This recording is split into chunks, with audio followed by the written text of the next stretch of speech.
Depuis que l'épidémie s'est déclarée, je pense bien on a été sur la première ligne avec les moyens qu'on avait à bord. Et la première réaction, c'était d'intervenir dans le cadre de la sensibilisation et en même temps faire la désinfection avec les pulvérisateurs qui détenaient déjà au niveau des comités pour pouvoir freiner un peu la propagation du virus.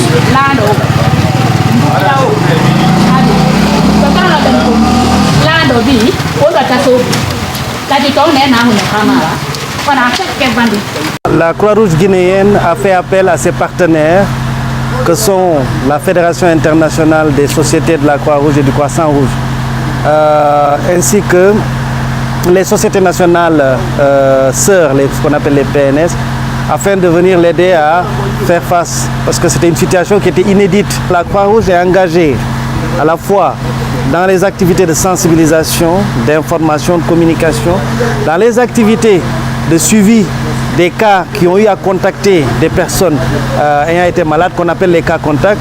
La Croix-Rouge fait la désinfection, et ça il faut le signaler, la désinfection des maisons, des personnes qui ont été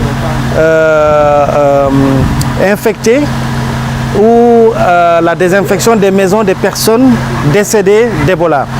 La Croix-Rouge fait aussi l'enterrement, parce que les corps Ebola sont à traiter avec une certaine précaution afin d'éviter les contaminations dans la communauté. C'est dans les zones de résistance, certains villages environnants, où nous rencontrons énormément de cas.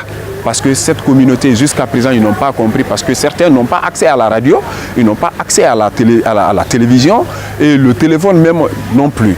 Donc nous sommes obligés d'aller recruter des volontaires parmi eux pour pouvoir les sensibiliser. Mais même ceux-là, ils ont du mal à nous fournir des volontaires pour pouvoir les sensibiliser. Donc avec les informations qu'ils ont reçues, ça représente un obstacle pour nous. Ce sont dans ces localités aujourd'hui que nous avons des problèmes. C'est un ensemble d'actions, d'information, de sensibilisation et d'implication des leaders des communautés elles-mêmes qui sont mises en œuvre pour que la résistance communautaire diminue. Ebola est une maladie tout comme les autres, mais elle a aussi des particularités qui vous font peur à l'heure là. J'en ai été victime, j'ai été atteint de Ebola. Comment? Par contamination. L'obstacle majeur, c'est quand la communication coupe. S'il n'y a pas de communication, je ne pense pas si ça pourra marcher avec ça. Ça sera un obstacle total au niveau de la communauté. Parce que tout ce qu'ils ont, c'est un problème d'information.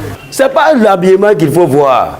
Mais l'objectif pour lequel ils se sont habillés n'est rien d'autre que pour venir nous soigner. Tu sais que la fièvre Ebola, elle est très contagieuse. Eux, ils sont obligés de s'habiller pour venir nous soigner, pour ne pas qu'ils soient contaminés. S'ils viennent comme nous, ceux qui viennent nous soigner sont contaminés, ils sont malades. Qui va soigner l'autre? Aujourd'hui, il est certain que la situation s'est considérablement améliorée par rapport à ce que c'était il y a tout juste, par exemple, un mois. Il y a eu d'énormes progrès qui ont été faits, c'est indéniable, mais dire que sous contrôle, tant qu'il y aura un seul cas contact qui n'aura pas été suivi pendant la période requise, c'est-à-dire les 21 jours, on ne pourra pas dire que la situation est totalement sous contrôle. Elle est peut-être sous contrôle ou partiellement sous contrôle, mais totalement, on le dira lorsqu'on aura suivi tous les cas contacts.